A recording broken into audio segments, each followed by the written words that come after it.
നമസ്കാരം. ബലാത്സംഗ കേസിൽ നടൻ സിദ്ദിഖിനെ അറസ്റ്റ് ചെയ്യാനുള്ള നീക്കവുമായി പ്രത്യേക അന്വേഷണ സംഘം.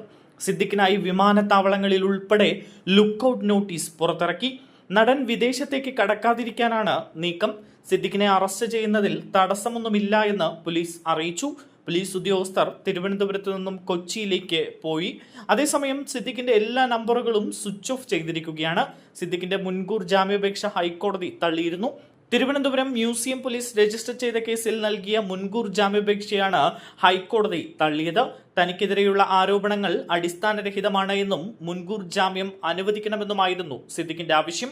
എന്നാൽ ഇക്കാര്യങ്ങൾ തള്ളിക്കളഞ്ഞാണ് ഹൈക്കോടതി മുൻകൂർ ജാമ്യം നിഷേധിച്ചിരിക്കുന്നത്.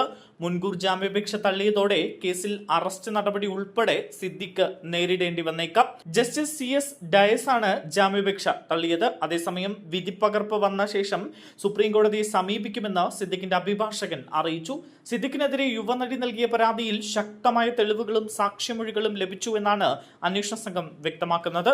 തിരുവനന്തപുരത്തെ ഹോട്ടലിൽ വിളിച്ചു വരുത്തി പീഡിപ്പിച്ചുവെന്ന പരാതിക്കാരിയുടെ മൊഴി ശരിവെക്കുന്നതാണ് ഈ തെളിവുകളെന്ന് അന്വേഷണ വൃത്തങ്ങൾ അറിയിച്ചിട്ടുണ്ട്.